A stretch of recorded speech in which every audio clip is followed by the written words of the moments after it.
오늘 이 시간에는요, 우리 다 함께 끝까지 남은 자라는 제목으로 하나님 말씀을 우리가 살펴보도록 하겠습니다. 저희가 지금 계속해서 기본교리 28을 저희가 함께 한 장씩 살펴보고 있습니다. 우리 지난 시간에는 우리 교회론의 첫 번째 시간인 교회에 대해서 우리가 살펴보았습니다. 그리고 오늘은요, 13번째 시간으로 남은 자손과 그 사명에 대해서 우리가 함께 살펴보도록 하겠습니다. 오늘 이 말씀을 통해서 우리가 다시 한번 확인할 것은 우리가 바로 하나님께서 특별한 사명을 가지고 이 마지막 시대를 위해서 부르신 남은 자손임을 우리가 확인하면 좋겠습니다. 우리 지난 시간에 교회에 대해서 살펴볼 때 혹시 교회란 무엇인가 여러분 기억하십니까? 교회는 하나의 건물만을 일컫는 것이 아니라 교회라는 것은 그 원래 의미로서는 어떤 의미가 있다고 했습니까? 네, 불러냄을 받은 자들이라고 했습니다. 네, 교회는 바로 그리스도를, 예수님을 믿는 믿음으로 모여진 그 무리를 바로 교회라고 합니다. 하나님께서는 특별한 사명을 가지고 특별히 이 땅에 그분의 복음을 전하는, 선교하는 목적을 가지고 우리들을 불러주셨습니다. 그리고 이 무리를 바로 성경은 교회라고 합니다. 그런데 우리가 이 교회를 또 이렇게 전 세계적으로 세계교회라고 하지 않습니까? 그래서 세상에서 하나님을 믿는 믿음으로 그 믿음을 가진 모든 사람들을 가르쳐 뭐라고 합니까? 교회. 모든 이 하나의 큰 세계 교회라고 합니다. 그런데 안타까운 것은 이 세계 교회가 그 역할을 충실히 하면 좋겠는데 모든 사람이 다 그 역할을 할 수는 없다라는 것입니다. 하나님께서 비록 세상에서부터 그분의 백성들을 불러 세우셨지만은 그분의 특별한 목적을 위해서 부르셨지만은 사람들이 어떻게 합니까? 네, 자꾸만 이 죄의 본성으로 인하여 다시 세상으로 향하여 그분을 떠나서 가게 되는 현상이 있다는 것입니다. 그렇게 사람들이 한 사람 한 사람 예수를 등지고 떠날 때에 마지막까지 남는 사람, 그 사람들을 바로 성경은 남은 자, 남은 자손이라고 이야기합니다. 예수님께서 오병이어의 기적을 베푸셨습니다. 그 기적을 베푸실 때에 물고기 2마리와 떡 5개로 5,000명 이상을 먹이셨습니다. 그러자 많은 사람들이 예수님을 쫓았습니다. 하지만 예수님께서 그분의 본 사명이 이 땅에서의 메시아적 사명이 아니라 그분의 희생적인 메시아적인 사명을 비추실 때에 많은 사람들이 예수님을 떠났습니다. 하지만 끝까지 남는 자들이 있었습니다. 이와 같이 성경에는요, 창세기로부터 시작해서 요한계시록에 이르기까지 성경 전반에 이르러서 이 남은 자, 남은 자손에 대한 이야기가 있습니다. 그것을 다른 말로 남은 자의 사상, 남은 자의 신학이라고도 합니다. 오늘 이 시간 한번 우리 성경 전반에 걸쳐 있는 이 남은 자에 대한 이야기를 우리가 한번 살펴보도록 하겠습니다. 먼저 성경의 첫 번째로 기록된 남은 자는 바로 창세기 7장 23절에 기록되어 있습니다. 다 같이 한번 읽어보시겠습니다. 지면의 모든 생물을 쓸어버리시니 곧 사람과 가축과 기는 것과 공중의 새까지라. 이들은 땅에서 쓸어버림을 당하였으되 오직 노아와 그와 함께 방주에 있던 자들만 어떻게 했다고요? 남았더라. 네.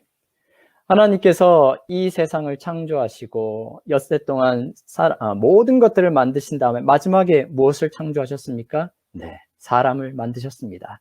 그리고 나서 하나님께서 너무 좋으셔서 뭐라고 하셨습니까? 보시기에 심히 좋았더라 라고 하셨습니다. 하지만 안타깝게도 아담과 하와가 에덴 동산에서 범죄함으로 인하여 이 아름다운 이야기가 슬픈 이야기로 변하게 되었습니다. 그리고 사람들은 아담과 하와로부터 이 죄된 성향을 물려받음으로 인해서 사람들의 마음은 점점 하나님으로부터 멀어지고 죄악된 습성을 갖게 되었습니다. 온 세상이 죄로 관영하게 되자 하나님께서는 어떻게 해요? 물로 세상을 심판하시기로 결심하셨습니다. 그리고 한 사람을 택하셨습니다. 노아를 택하셨습니다. 그리고 노아를 택하셔서 120년 동안 방주를 짓게 하시고 이 방주에 들어오는 사람은 구원을 받을 것이라는 복음을 전하게 하셨습니다. 그럼에도 불구하고 노아가 120년 동안 그 기별을 전했음에도 불구하고 그 방주에 들어간 사람은 노아를 포함하여 8명, 그 가족밖에는 없었습니다. 그리고 온 이 세상의 모든 생물들, 모든 사람들이 그때 멸망을 받게 됩니다. 그때 하나님께서는 한 가정, 노아와 그의 가정을 남기셨습니다. 이것이 바로 남은 자 사상의 시작이 되겠습니다. 여러분들 기억하십시오. 노아가 120년 동안 복음을 전했습니다. 마지막에는 어떻게 했습니까? 네. 하나님께서 모든 생물들을 하여금 이 방주에 각각 한 쌍씩, 7쌍씩 그 방주에 들어가게 하셨습니다. 그런 놀라운 이적을 보고도 사람들은 뭐 하지 않았어요? 돌이키지 않았습니다. 사랑하는 성도 여러분, 오늘 우리는 끝까지 우리의 복음, 하나님의 이 귀한 복음을 전하야겠지만 많은 사람들은 그 기회를 받지 않을 것이라는 슬픈 이야기가 바로 노아의 이야기로부터 우리가 알 수 있겠습니다. 이렇게 노아의 시대로부터 시작된 이 남은 자의 사상은 또 아브라함에게 이어지게 됩니다. 창세기 12장 1절과 2절입니다. 주께서 아브라함에게 말씀하셨다. 너는 내 고향, 내 친척, 내 아버지의 집을 떠나 내가 장차 내게 보여줄 땅으로 가라. 내가 너로 큰 민족을 이루게 하고 내게 복을 내려 내 이름으로 떨치게 하리라. 너는 모든 사람들에게 무엇이 되리라고요? 복의 근원이 되리라. 네. 이 남은 자의 사상은 이제 노아에서부터 아브라함에게 이르러 왔습니다. 노아로부터 시작된 이 새로운 세상. 하지만 사람들은 어떻게 합니까? 다시 하나님을 떠나고 배반하게 됩니다. 무엇을 쌓았습니까? 바벨탑을 높이 쌓았습니다. 하나님을 전면해서 부정하고 하나님을 대항하였습니다. 그런 부류에서부터 하나님께서는 한 사람을 또 택하셨습니다. 남은 자를 택하셨습니다. 모든 사람들이 하나님을 등졌지만 끝까지 하나님 편에 서서 남아있는 자가 있었습니다. 그는 바로 아브라함이었습니다. 하나님은 그 남은 자 아브라함을 통하여 세상의 복의 근원을 삼기 원하셨다라는 것입니다. 사랑하는 성도 여러분, 오늘 저와 여러분은 이 마지막 시대에 남은 자손으로서 하나님께서 부르셨습니다. 왜 부르셨습니까? 네, 아브라함을 통하여 온 세상의 복의 근원이 되게 하신 것처럼 오늘 저와 여러분을 통해서 세상의 복의 근원이 되게 하시는 것이 바로 하나님의 뜻입니다. 이제 그렇게 해서 남은 자 사상은 또한 또 엘리야에게로 또 이어집니다. 로마서 11장 3절과 4절에 보면요. 주여 그들이 주의 선지자들을 죽였으며 주의 제단들을 헐어버렸고 나만 남았는데 내 목숨도 찾나이다 하니. 네, 이 북방 이스라엘에서 모든 사람들이 왕으로부터 시작해서 모든 사람들이 누구를 섬겼습니까? 바알과 아세라상을 섬겼습니다. 모두가 하나님을 떠나고 이방신에게 절하고 이방신을 숭배하였습니다. 그때에 모든 하나님의 선지자들 또한 하나님을 다 떠났습니다. 그때 누구만 남았다고 합니까? 성경은? 네, 바로 엘리야 한 사람만 남았다라고 합니다. 그런데 이것은 엘리야 스스로 이야기했죠. 저만 남았습니다라고 했습니다. 그런데 그때 하나님께서 이렇게 말씀하셨어요. 4절입니다. 그에게 하신 대답이 무엇이냐? 내가 나를 위하여 바알에게 무릎을 꿇지 아니한 사람 7,000명을 남겨두었다 하였으니. 사랑하는 성도 여러분, 엘리야는 자기 스스로 자기 혼자만 남았다고 생각했을 그때에 하나님께서 뭐라고 하십니까? 아니다. 너뿐만이 아니다. 나를 위하여 바알에게 무릎 꿇지 아니한 사람 7,000명을 남겨두었다라고 하셨습니다. 사랑하는 성도 여러분, 오늘 하나님께서는 복의 근원으로 삼기 위하여 저희를 남은 자손으로 남겨두셨습니다. 그런데 때론 우리가 좀 착각을 할 때가 있습니다. 오해를 할 때가 있습니다. 우리만 남은 자손이다라는 생각입니다. 우리만 남은 자손이라는 그런 이 자만감을 갖게 될 수도 있다라는 것입니다. 마치 예수님 당시에 바리새인들이 그렇게 했던 것처럼 그런 자만심을 우리 또한 가질 수 있다라는 것입니다. 그때 하나님께서는요, 눈에 보이지 않는 7,000명의 사람들을 남겨두셨음을 하나님께서 말씀하셨습니다. 그렇습니다. 오늘 저와 여러분만이 남은 자손이 아니라 하나님께서는 여전히 우리가 보이지 않는 곳곳에 그분의 남은 자를 남겨두고 계시다라는 것입니다. 이와 같이 성경에서는 구약시대로부터 이렇게 남은 자손, 남은 자의 사상과 신학이 성경 전체를 관통하고 있습니다.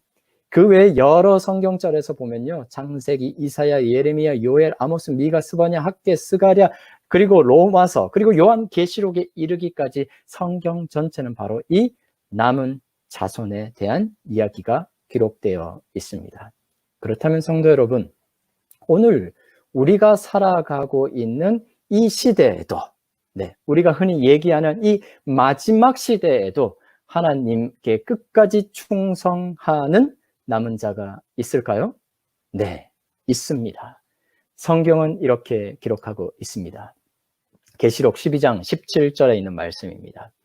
용이 여자에게 분노하여 돌아가서 그 여자의 남은 자손, 곧 하나님의 계명을 지키며 예수의 증거를 가진 자들과 더불어 싸우려고 바다 모래 위에 서 있더라. 네. 오늘 제가 이 말씀을 계속해서 이어가기 전에 한 가지 여러분께 말씀을 드리도록 하겠습니다. 비록 우리가 계속해서 이 기본 교리에 대한 것들을 우리가 살펴보지만 제가 지금까지 계속했던 것처럼 오늘 내용도요, 교리에 우리가 중점을 맞춰서 설명드리기보다는 이 말씀 자체에 있는 그 복음에 대해서, 그리고 그 의미에 대해서, 그리고 오늘 저와 여러분이 가져야 하는 그런 교훈에 대해서 그것에 더 초점을 맞춰서 제가 말씀을 좀 이어가도록 하겠습니다. 그래서 오늘 이 말씀을 보니까 하나님께서 마지막 시대에도 그분의 남은 자를 가지고 계심을 성경은 이야기하고 있습니다. 오늘 이 계시록 12장에 보면 이 남은 자, 마지막 시대의 남은 자에 대해서 이야기하는데 이것을 더 잘 이해하려면요, 우리가 1절부터 차근차근 우리가 함께 보면 좋겠지만요, 이 이야기들은 사실 우리가 다니엘서에 있는 말씀이라든지 다른 부분에 있는 말씀을 이해하지 못하시는 분들에게는 조금 난해할 수 있기 때문에 이 부분은 따로 나중에 다시 한 번 더 다루도록 하겠습니다. 자, 우리가 이 말씀을 다시 좀 더 이해하기 위해서는요, 먼저 창세기로 돌아가서 하나님의 이 귀한 우리를 향한 원복음을 살펴보면 우리 계시록 12장 17절에 있는 말씀을 더 잘 이해할 수 있겠습니다. 창세기 3장 15절에 있는 말씀입니다. 내가 너로 여자와 원수가 되게 하고 내 후손도 여자의 후손과 원수가 되게 하리니 여자의 후손은 내 머리를 상하게 할 것이요 너는 그의 발꿈치를 상하게 할 것이니라 하시고. 네, 이 말씀은 우리가 이전에 여러 번 살펴보았던 것처럼요, 아담과 하와가 범죄한 이후에 하나님께서 뱀에게 하신 말씀입니다. 그 뱀에게 하신 말씀을 통해서 원복음을 선포하셨습니다. 여기서 말하는 이 주체는, 말씀하시는 주체는 바로 하나님이시고요. 이 말씀을 듣는 너에 해당하는 사람은요, 너에 해당하는 자는 바로 뱀에게 해당됩니다. 그리고 우리는 잘 아시는 것, 이미 살펴본 것처럼 이 뱀은요, 바로 계시록 12장 9절에 있는 말씀에 의하면 바로 옛뱀, 마귀, 용, 사단, 바로 이 사단이 되겠습니다. 그리고 여기 보면 여자가 나오는데요, 성경에서 비유적으로 여자는요, 하나님의 백성, 그리고 하나님의 교회를 상징하게 됩니다. 이 원복음에 보니까 여자의 후손이 등장합니다. 이 여자의 후손은 바로 예수님을 가르칩니다. 메시아, 그리스도로 오신 그 예수님을 의미하게 됩니다. 그런데 여기 보니까요, 이 사단과 예수님 사이의 전쟁에 있어서 먼저 이 사단은요, 예수님의 무엇을 상하게 합니까? 발꿈치를 상하게 합니다. 이것은 바로 십자가의 희생을 상징하는 것이죠. 하지만 예수님께서는 죽은 지 3일 만에 부활하심으로 이미 그 선악의 대쟁투에서 완전한 승리를 이루셨습니다. 그래서 여자의 후손은 바로 뱀의 머리를 상하게 한다라는 표현으로서 그 승리를 이야기하고 있는 것입니다. 자, 이 말씀을 우리가 잘 염두에 두시고 방금 전에 읽었던 마지막 시대의 남은 자손에 대한 그 말씀을 다시 한 번 더 읽어보도록 하겠습니다. 다시 우리가 읽었던 그 말씀을 생각하면서 천천히 읽어보도록 하겠습니다. 용이, 바로 사단이 여자에게, 교회에게, 하나님의 백성에게 분노하여 돌아가서 그 여자의 남은 자손, 곧 하나님의 계명을 지키며 예수의 증거를 가진 자들로 더불어 싸우려고 바다 모래 위에 섰더라. 자, 그런데 여기 우리가 이 여자의 남은 자손이라고 하니까 우리가 잠시 혼동될 수가 있습니다. 여자의 남은 자손? 이 여자의 남은 자손은 창세기 3장 15절에 여자의 후손인 예수님인지, 아니면 여자의 남은 자손이니까요, 남은 자 사상, 남은 자 신학에 의해서 끝까지 하나님께 충성하는 그분의 교회, 그분의 백성을 의미하는지 잠시 우리가 혼동될 수도 있겠습니다. 하지만 우리가 이 성경에 해당하는 원어를 살펴보거나 혹은 영어 성경, 특별히 킹 제임스 버전을 보시면은 우리가 혼동하지 않게 될 수 있습니다. 왜냐하면 여기에 한글 성경에는요, 그 여자의 남은 자손이라고 했지만요, 영어 성경과 그리고 원문에 의하면요, 여자의 씨의 남은 자손이 되겠습니다. 다시 한번 이야기하면요, 여자의 후손의 남은 자손이 되는 것입니다. 여자의 씨, 여자의 후손은 창세기 3장 15절에 바로 그리스도이신 예수를 의미합니다. 그러므로 여기 보니까 하나님께서 마지막 시대에 그분의 예수 그리스도의 남은 자손을 가지고 있다라는 것입니다. 그런데 여기 보시니까 이 여자의 남은 자손에게는 특별히 두 가지 특성이 있습니다. 첫 번째 특성은 무엇입니까? 하나님의 계명을 지킵니다. 두 번째, 여자의 씨의 남은 자손은요, 예수의 증거를 가지고 있습니다. 예수의 증거가 무엇입니까? 예수에 대한 증거입니까? 우리가 하나님, 이 세상 끝까지 나아가면서 전해야 할 그 예수의 증거를 의미하는 것입니까? 성경이 성경을 해석하도록 하면요, 계시록 19장 10절에는 이렇게 기록하고 있습니다. 내가 그 발 아래 엎드려 경배하려 하니 그가 나에게 말하기를 나는 너와 및 예수의 증언을 받은 내 형제들과 같이 된 종이니 삼가 그리하지 말고 오직 하나님께 경배하라. 예수의 증언은 예언의 영이라 하더라. 이 말씀에 보니까 어떻게 되어 있습니까? 이 요한이 반모섬에서 기별을 전하는 천사에게 엎드려 경배하려 하자 천사가 뭐라고 합니까? 나에게 경배하지 마라. 나도 너처럼 어떻게 해요? 예수의 증언을 받은 내 형제들과 같은 종이라고 하였습니다. 그리고 그 천사가 이야기하기를 바로 뭐라고요? 예수의 증언은 곧 예언의 영이라고 한 것입니다. 하나님께서 각 시대마다 예언의 영이신 성령 하나님을 통해서, 그리고 그 성령 하나님께서는 선지자들을 통해서 역사함으로 각 시대에 필요한 말씀, 기별을 주심을 바로 의미하고 있는 것입니다. 그러므로 이 마지막 시대의 남은 자손의 특징 중에 이 예수의 증거를 가졌다는 말씀은 바로 무엇입니까? 그 예언의 예언의 성령, 신을 가졌다라는 것입니다. 그를 통해서 특별히 이 마지막 시대를 위한 기별, 말씀을 가진 백성이라는 것입니다. 여러분들 지금까지 좀 내용들이 좀 이렇게 설명을 좀 드려야 되는 부분이기 때문에 여러분께 약간 좀 어려움이 있을 수도 있겠습니다. 자, 지금부터는 이제 조금 더 쉽게 제가 좀 말씀을 좀 드리도록 하겠습니다. 자, 이제 그 예수의 증언은 증거, 이 예언의 는 이 18번째 시간에 또 우리가 한 번 더 하기 때문에요. 오늘은 하나님의 계명의 이 부분만 저희가 좀 더 살펴보도록 하겠습니다.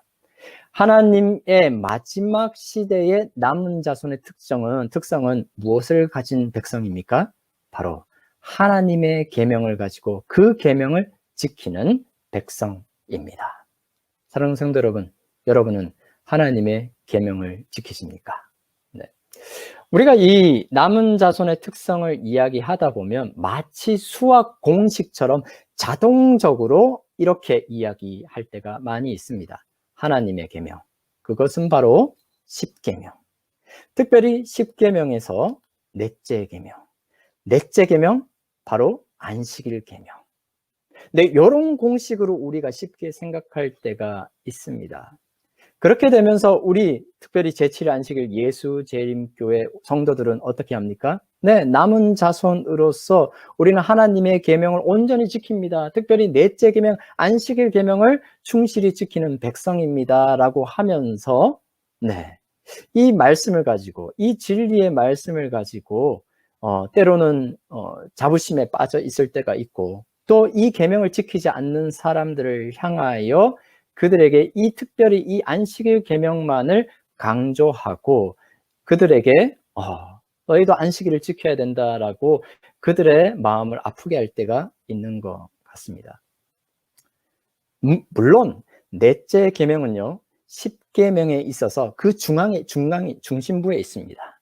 그래서 10계명의 무게 중심을 이루고 있고요. 특별히 이 안식일은 하나님의 인으로서 10계명의 그 효력을 더하는 그런 기능을 하고 있습니다.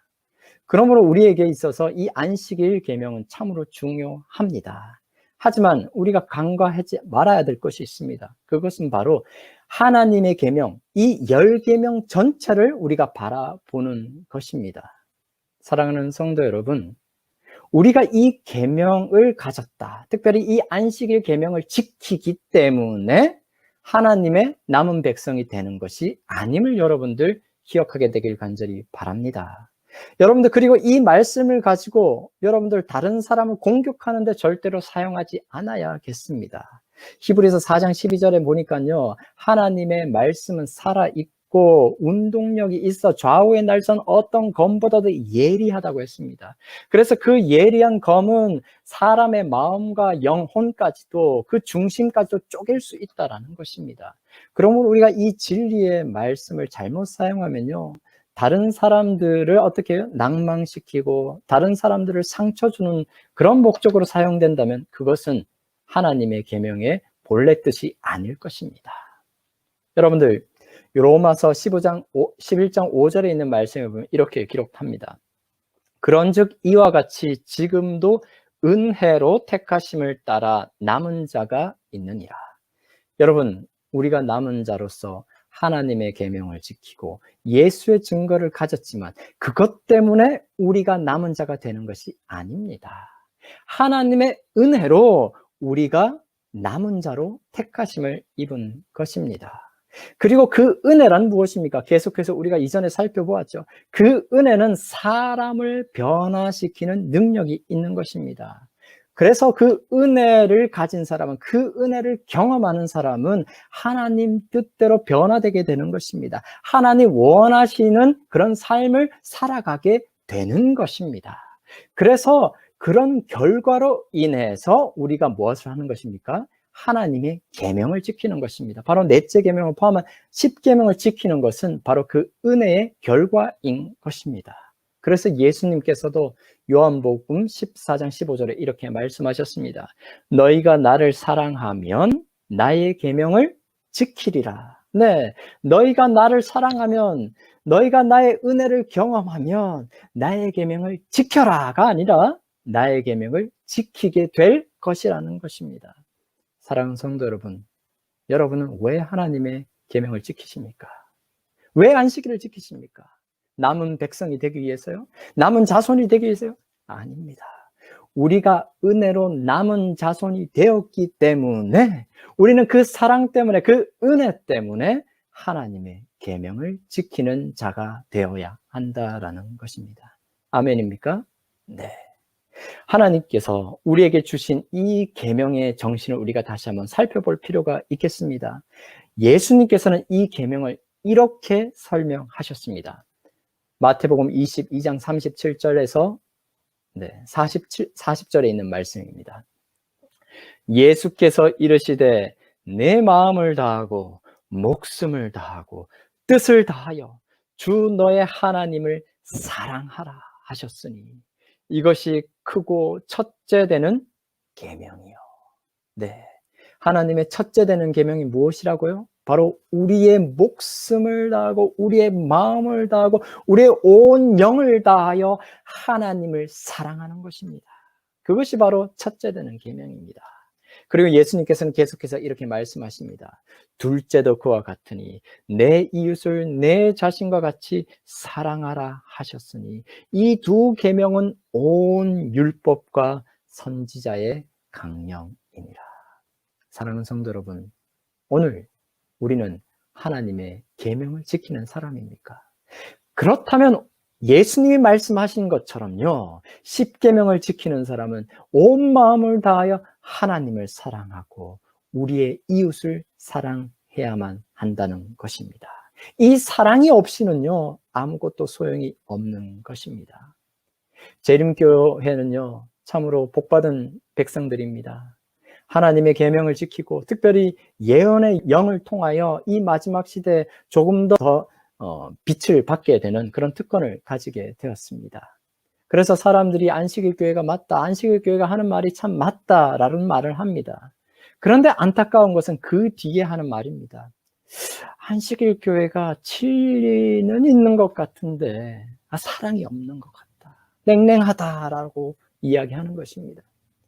여러분, 진리는 있는데 사랑이 없다. 우리 교회를 그렇게 사람들이 이야기한다면 너무나도 슬픈 이야기입니다. 여러분, 진리는 있는데 사랑이 없다. 이것은 말이 되지 않습니다. 왜 그렇습니까? 네, 진리가 바로 예수님이십니다. 예수님께서 뭐라고 하셨습니까? 내가 곧 길이요 진리라고 말씀하셨습니다. 그러므로 진리는 예수님이십니다. 그리고 그 예수님은 바로 사랑의 하나님이세요. 그러므로 진리가 있다는 말은 그 속에 사랑이 있어야 하는 것입니다. 사랑하는 성도 여러분, 오늘 우리 마음속에 그 진리 대신 예수의 사랑이 가득한지 충만한지 다시 한번 돌이켜 볼 필요가 있겠습니다. 우리의 교회가 참으로 그 예수님의 사랑으로 충만한 교회인지 다시 한번 되돌이켜 보게 되길 간절히 바랍니다. 베드로전서 4장 7절과 8절에 베드로는 특별히 마지막 시대에 살고 있는 저와 여러분에게 이렇게 권면합니다. 만물의 마지막이 가까웠으니 그러므로 너희는 정신을 차리고 근신하여 기도하라. 무엇보다도 열심으로 서로 뭐 할지니요? 사랑할지니 사랑은 허다한 죄를 덮느니라. 네. 오늘 우리가 마지막 시대에 살아가는 마지막 남은 자손으로서 특별히 우리는 정신을 차리고 깨어 기도하면서 더 나아가 무엇보다도 열심으로 사랑하는 주의 백성이 되어야 하겠습니다. 아멘입니까? 여러분들 광고 문구에 이런 문구가 종종 등장합니다. 아직까지 안 먹어본 사람은 있어도 한 번만 먹은 사람은 없다. 여러분 이런 이야기 들어보셨습니까? 네. 아직까지 안 먹어본 사람은 있어도 이것을 한번 먹어보면 너무 맛있어서 한 번만 먹는 사람은 없다는 것이 계속해서 먹게 된다는 것을 이야기하는 그런 아주 재미있는 광고 문구입니다. 저는 그 문구를 생각하면서 이런 생각을 해보게 되었습니다. 우리 교회가 정말 그런 교회가 되었으면 좋겠다. 우리 교회가 이 미네소타에서 아주 작은 교회입니다. 많이 알려지지도 않은 그런 교회입니다. 사람 수도 적습니다. 그런데요, 우리 교회가 그래서 아직까지 한 번도 안 와본 사람은 있어도 이 교회에 한 번만 참석하는 사람은 없다. 그런 교회가 되면 참 좋겠습니다. 다시 말해서 한 번 오게 되면 이 사랑, 가득한 그 사랑의 감동에서 사람들이 다시 오고 싶은 교회, 사랑이 넘치는 그런 교회가 되었으면 참 좋겠습니다. 여러분, 그런 교회를 함께 꿈꾸시고 그런 교회를 위해 함께 기도하게 되는 주의 백성 되길 간절히 바랍니다. 이렇게 하나님께서는 이 마지막 시대에 남은 자손을 가지고 계십니다. 하나님의 계명을 지키고 예수의 증거를 가진 바로 그들이 바로 남은 자손입니다. 그런데 하나님께서는 이 마지막 시대에 왜 남은 자손을 가지고 계실까요? 그것은 바로 그 백성들에게 하나님께서는 특별한 사명을 가지고 계시기 때문입니다. 그것을 계시록 14장 6절에는 이렇게 기록하고 있습니다. 또 보니 다른 천사가 공중에 날아가는데 땅에 거주하는 자들 곧 모든 민족과 종족과 방언과 백성에게 전할 영원한 복음을 가졌더라. 이것이 바로 하나님께서 마지막 시대에 남은 자손을 통해서 이루실 사명입니다. 그것은 바로 무엇입니까? 바로 영원한 복음을 전파하는 것입니다. 여기 보니까 천사가 공중에 날아간다고 했습니다. 네. 이 천사라는 말은요, 그 원어적인 의미를 살펴보면, 네, 이 기별을 가진 자, 메신저라는 의미를 가지고 있습니다. 그러므로 여기에 말하는 천사는요, 네, 하나님의 천사, 하늘에 있는 영으로서의 천사도 이야기할 수 있겠지만, 이 말씀의 의미를 살펴보면요, 기별을 가진 자가 바로 천사가 되는 것입니다. 오늘 우리에게 보니까 이 말씀에 보니까 우리에게는 전해야 할 영원한 복음을 가졌다라고 하는 것입니다. 그러면 여기에 나와 있는 천사는 바로 저와 여러분이 되는 것입니다. 그런데 우리가 전해야 할 그 복음이 무엇입니까? 영원한 복음입니다. 그리고 남은 자손은 그 영원한 복음을 어떻게 한 사람요? 가진 자, 소유한 자라고 이야기하고 있습니다. 사랑하는 성도 여러분, 우리는 바로 이 영원한 복음을 전파하는 백성입니다. 이 복음에 대해서 조금 더 살펴보도록 하겠습니다. 복음이라는 단어는요, 네, 특별히 헬라어에 있어서 유앙겔리온에 해당하는 단어입니다. 이 유앙겔리온을요, 다른 말로 표현하면요, 해석을 하면요, 복된 소식이지만 그 원어적인 의미를 살펴보면 기쁜 소식이 되는 것입니다. good news가 되는 것입니다. 네, 이것을 이해하려면요, 이 헬라어의 원뜻을 조금 더 살펴보면 좋겠습니다. 그 헬라어의 원뜻을 살펴보려면 또 우리가 이 마라톤이라는 그런 경기를 우리가 생각하게 됩니다. 이 마라톤, 요즘에 보니까 참 마라톤을 하는 사람들이 참 많이 있습니다. 네. 이 마라톤의 유래에 대해서 아십니까, 여러분? 네. 마라톤은 지금으로 기원전 490년에 네, 페르시아와 그리스 사이에 이 전쟁에서부터 생겨난 그런 유래가 있습니다. 물론 여러분, 여기 보니까 이 전쟁에서 피어난 곳 마라톤이라고 되어 있지만 실제적으로 이 마라톤 이 전쟁은요, 네, 이 우리가 알고 있는 그 마라톤의 이야기하고는 좀 많이 다릅니다. 하지만 우리는 그 의미만을 좀 살펴보도록 하겠습니다. 페르시아와 그리스의 전쟁이 있었습니다. 페르시아가 그리스에 쳐들어왔습니다. 엄청난 숫자로 무장한 페르시아가 배를 타고 이 그리스를 쳐들어왔습니다.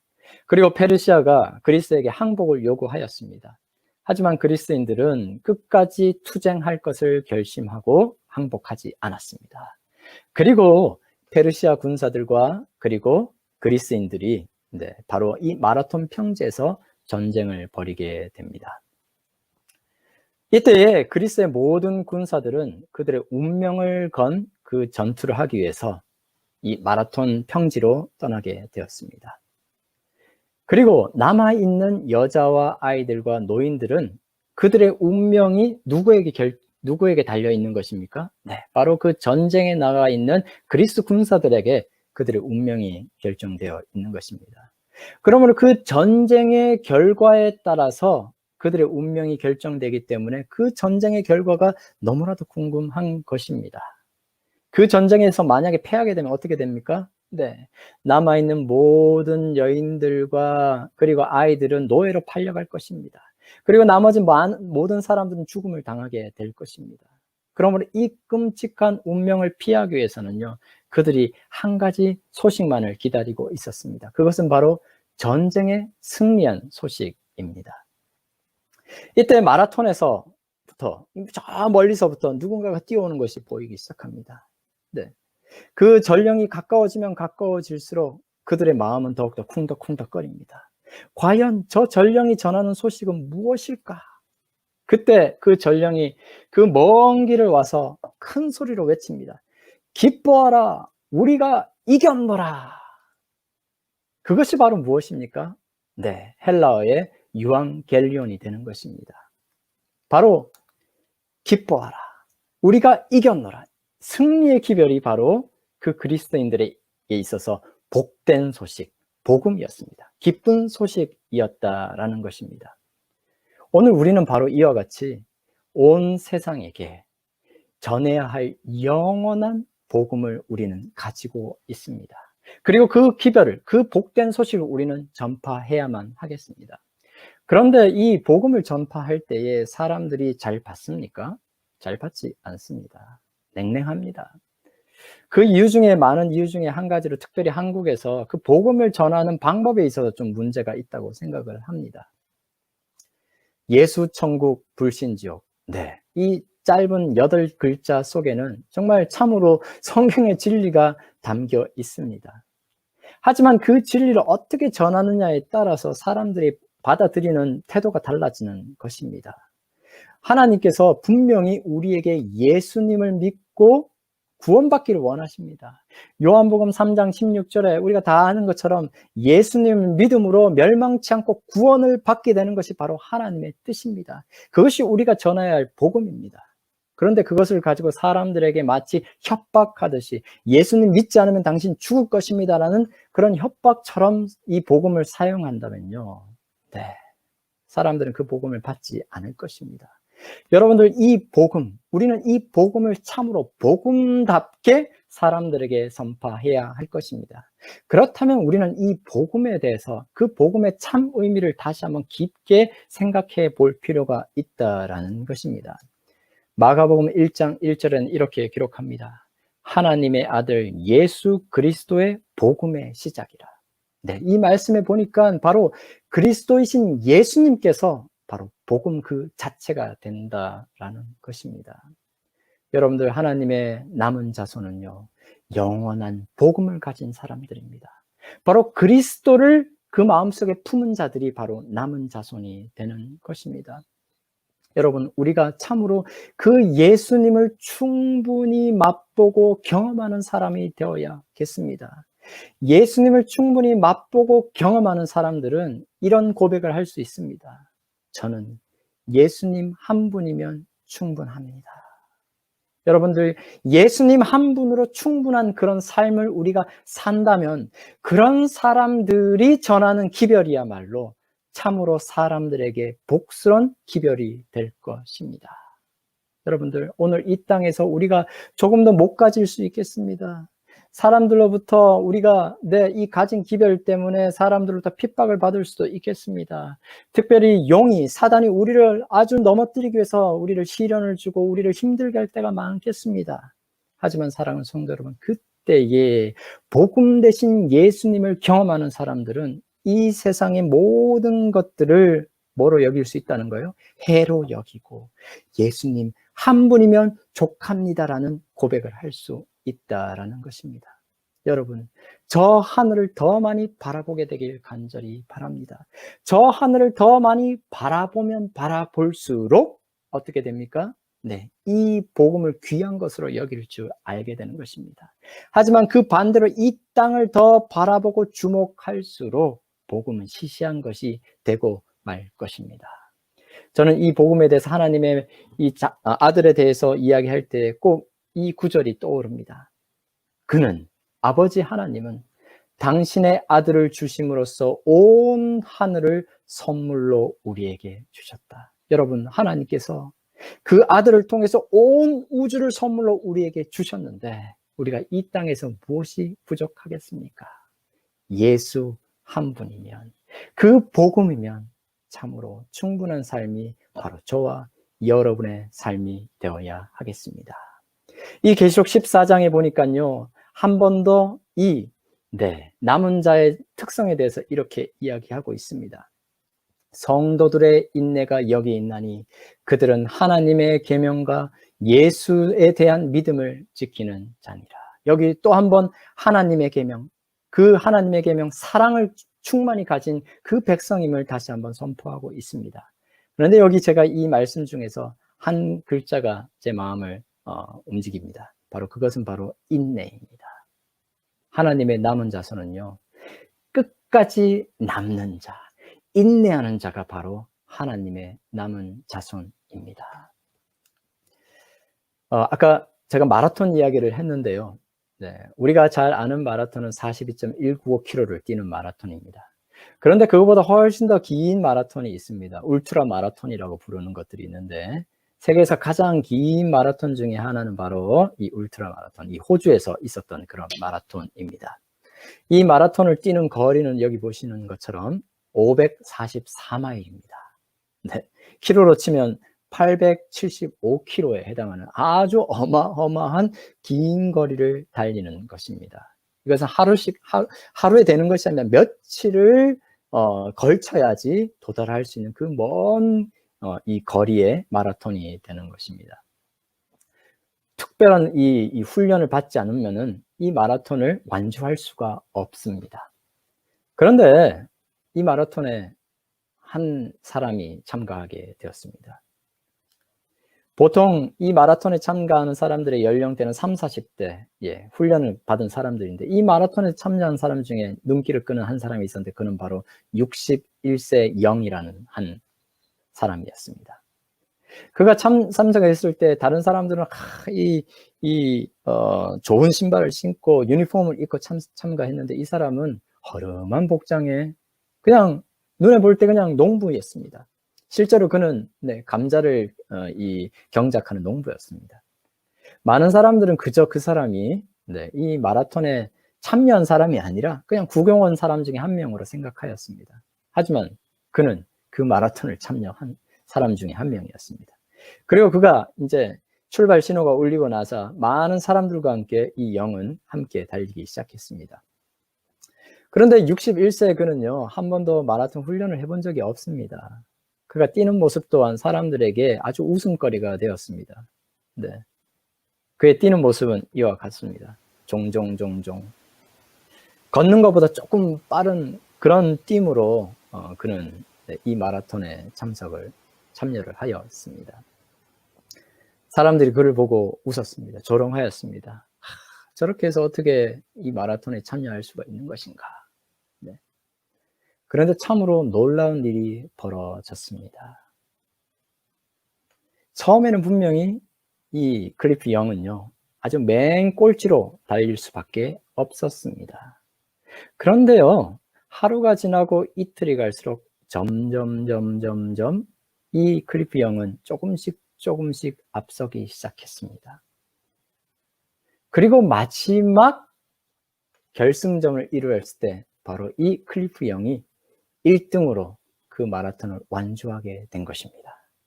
무려 다른 사람들보다 그 전에 있었던 기록보다 12시간의 기록 경신을 하면서 아주 놀라운 기록으로 이 영이 그 마라톤을 완주할 수 있었다는 것입니다. 무엇이 그의 완주의 비결이었을까요? 네. 사실 이 마라톤을 참석하는 사람들은 모든 사람들이 사실은 한 18시간을 달리고 그리고 6시간의 휴식, 수면을 취해야 합니다. 그리고 그 다음날 계속해서 또 18시간을 달리고 또 6시간을 자게 됩니다. 그렇게 사람들이 참여할 때에 이 클리프 영은요, 비록 종종 걸었지만, 그는 모든 기간 동안 한 번도 자지 않고 경주를 완주했다라는 것입니다. 사랑하는 성도 여러분, 우리의 남은 자로서의 경주도 이와 같습니다. 우리의 경주는요, 빠르고 느리고의 이 경주가 아닙니다. 우리의 경주는 끝까지 하나님께 충성하는 것이 바로 이 믿음의 경주가 되는 것입니다. 그것이 바로 남은 자의 이야기인 것입니다. 사랑하는 성도 여러분, 남들이 다 멈출 때, 포기할 때, 졸 때에, 끝까지 달리지 못하고 그저 이 믿음을 잃어버릴 때에 우리의 믿음을 끝까지 품고 그 결승점을 향하여 나아가는 것이 바로 우리의 믿음의 경주가 되는 것입니다. 여러분, 우리의 믿음의 경주가 좀 느리면 어떻습니까? 다른 사람보다 화려하지 않아도 괜찮습니다. 남들보다 잘난 것이 없으면 어떻습니까? 배운 것이 없으면 어떻습니까? 가진 것이 없으면 어떻습니까? 우리에게 참으로 중요한 것은 우리에게 가진 이 믿음을 끝까지 예수님 오시는 그 순간까지 포기하지 않고 나아가는 것입니다. 그래서 계시록 2장 25절과 26절은 이렇게 기록합니다. 다만 너희에게 있을 것을 내가 올 때까지 굳게 잡으라. 이기는 자와 끝까지 내 일을 지키는 그에게 만국을 다스리는 권세를 주리니. 사랑하는 성도 여러분, 오늘 저와 여러분은 이 마지막 시대에 특별한 사명을 가진 남은 자손입니다. 우리 남은 자손은요, 특별히 사랑이 충만해야 합니다. 그리고 가장 중요한 것은 어떻게 해요? 우리의 가진 이 믿음을 끝까지 지키고 주님 오시는 그 순간까지 끝까지 충성을 다하게 되길 간절히 바랍니다.